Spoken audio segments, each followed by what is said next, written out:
to another episode on the series BIMSTEC, Perspectives and Potential of the Region, being brought out by the Awarelogue Initiative. On this particular episode, we're focusing on India. We've invited a guest speaker, Dr. Swaran Singh, who is a professor for diplomacy and disarmament at the Center for International Politics, Organization and Disarmament at the School of International Studies of the Jawaharlal Nehru University in India. He is president of the Association of Asia Scholars, general secretary of the Indian Association of Asian and Pacific Studies. He's a guest professor at the Research Institute of Indian Ocean Economies, Yunnan University of Finance and Economics in China, and on the advisory board of the Atlanta-based Communities Without Borders. Professor Singh has 25 years of experience in research and training, and he has taught across India and also around the world, with numerous publications to his credit. Thank you so much, Professor, for taking time to join us on this particular episode, where we are focusing on BIMSTEC at a time where Sri Lanka is hosting the 5th BIMSTEC Summit, and we're looking at different perspectives, national perspectives from all BIMSTEC member states. If I were to ask you firstly, Professor, when you look at India and BIMSTEC, if you could highlight some of the main areas of interaction, what is BIMSTEC to India? Thank you, George, first of all, for having me on your program. And compliments and congratulations to Sri Lanka for finally hosting the 5th BIMSTEC Summit this 30th of March. India, of course, is enormously interested in BIMSTEC, not just because it's a large country in terms of population, in terms of its economic size, but there are multiple ways that make BIMSTEC extremely critical for India to achieve its own objectives. Now, let me share with you the 4 or 5 of them very quickly. First of all, India, you remember from 1990s, has focused on look east and then act east and now act far east policy. And that makes BIMSTEC a very important stepping stone for India to connect with the larger region through first connecting with its immediate region around Bay of Bengal. Second, of course, is a very interesting northeast region of India, which has had issues of development and security and restiveness. And that northeast region that is home for about 4% population of India and 8% of area actually shares boundaries with the 4 of the 7 BIMSTEC member nations. And a comfort level with these nations through BIMSTEC means a lot to build bridges, connectivity for this region and seek development of that region very clearly as India's own way of ensuring prosperity and integration of that region to the mainland India. And then, of course, the whole world is looking at maritime from continental perspectives, and that again makes these maritime littoral nations of the Bay of Bengal really relevant for India to how India wishes to move forward in building relationships and partnerships. Fourth interesting area could be how SAARC, South Asian Association for Regional Cooperation, for about 5 years, I'm not going into the reasons, has become almost dysfunctional. And BIMSTEC also is sometimes called mini SAARC, because it has 4 of the SAARC nations in addition to 3 other nations, which makes it again very relevant.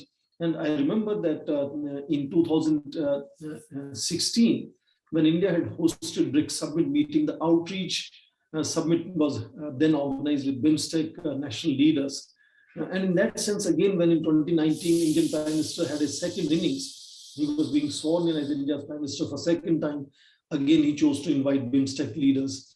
So in that sense, multiple ways how BIMSTEC becomes very, very relevant for India to achieve its own objectives of economic development, of security, of foreign policy. And that is why we have seen that India's interest in BIMSTEC has enormously increased in last about 6-7 years. And though BIMSTEC, as you know, was created way back in 1997, stayed largely dormant for a long period of time. But now I think with this new consciousness of India, and of course reciprocated by other member nations of BIMSTEC, BIMSTEC is becoming far more active in several sectors that we can go and discuss in later part of our discussion. But India is clearly excited and feels very connected and engaged to moving forward and creating a momentum of BIMSTEC. And Sri Lanka is really contributing a great deal, whether it is online summit meetings or now offline summit meeting, which is where you see this hybrid model of, I think, Nepalese Prime Minister is going to come to Colombo. And likewise, some other leaders may be joining online. India's foreign minister is in Colombo. So I think India is really, India feels welcomed by these nations in building that close partnership across many sectors. And that makes BIMSTEC really a kind of a happening area, especially after they have now been able to establish their secretariat in Dhaka. The budget contributions are going on. India's own budget contribution has gone up. Efforts are being made to increase personnel also in the BIMSTEC Secretariat. So I think there is a little positive spin and momentum that one notices in BIMSTEC happening. And this summit meeting in Colombo is really another inflection point in pushing that positive movement forward. So if you go on to that point of moving forward, what do you see as some of the tangible measures that can be taken? What more should we be doing in BIMSTEC? We have now come over several decades. What more should we be doing to deepen integration, to become a formidable force for this region and hopefully play a bigger role on the world stage? Two things, George, I would underline before I mention as to what are they achieving, what they're planning to achieve. One, as I mentioned, for a long time, for whatever reasons, BIMSTEC was not the focal point. So India, for example, had the BBI and sub-regional cooperation of Bangladesh, Bhutan, Nepal, India. Separately, we had a bilateral arrangement with Sri Lanka, also certain kind of relationship with Myanmar and Thailand. But BIMSTEC as a collective was not kind of focused for several years until I said for last 7-8 years, it become a focus area. Second, more immediate period is the period of pandemic, which has seen all of these nations really struggling to deal with the health crisis, which also impacted their economies. But that also creates a background which then should now push them to build that connectivity and partnership as they seek resilience of their economic growth rates and development and anti-poverty programs, etc. So in that context, I think the summit meeting in Colombo itself is planning to initiate a whole lot of major efforts, which obviously have gone on in last several years into the making. And I think most important, I will say, is the launching of BIMSTEC Charter. And of course, their connectivity master plan of 2025. Then there's Convention on Mutual Legal Assistance in Criminal Matters, MOU on cooperation between diplomatic academies, both in training and sort of exchanges, MOU on an association on establishment of BIMSTEC's technology transfers facility, which is to be set up in Colombo. So one could go on mentioning several of these initiatives which are going to see the day of light in Colombo summit meeting. And that, of course, will push primarily their initiatives that have already been established. For example, already you see they have all ratified, they have set up the secretariat, they have ratified, as I mentioned, the BIMSTEC energy grid of interconnectivity, which is now to start and get implemented. They have also empowered their secretary generals to likewise also ratify the conference on cooperation, the Convention on Cooperation on Combating International Terrorism, Transnational Crime, and so on. So there are areas, one could even talk about negotiations on building a BIMSTEC development fund, BIMSTEC motor vehicles agreement, BIMSTEC coastal shipping cooperation agreement. So many areas where synergies have been built over a period of time.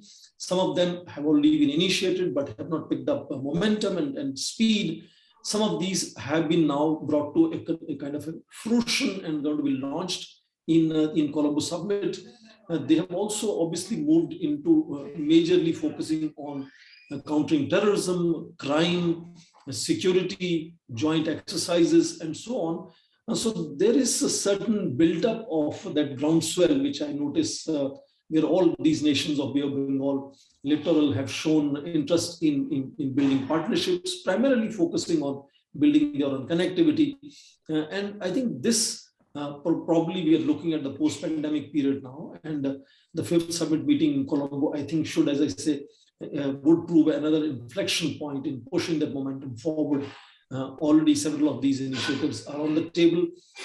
How they quickly will be implemented on the ground will be seen in coming times.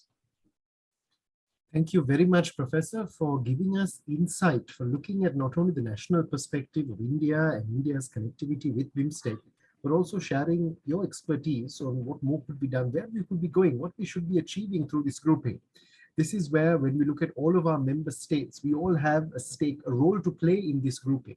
We all have a contribution to make, and we should be looking at it from a national perspective, how we're going to increase that momentum, but also from a collective point of view, where we are trying very hard to see what we should be doing as a region, as a group, what is for the benefit of everyone. So thank you so much, Professor. Thank you for taking your time and for sharing your experience with us. We've been extremely honored to have you. My pleasure, George, to be on your program, and I look forward to this program growing and becoming a really celebrated program online. Thank you so much. Thank you so much.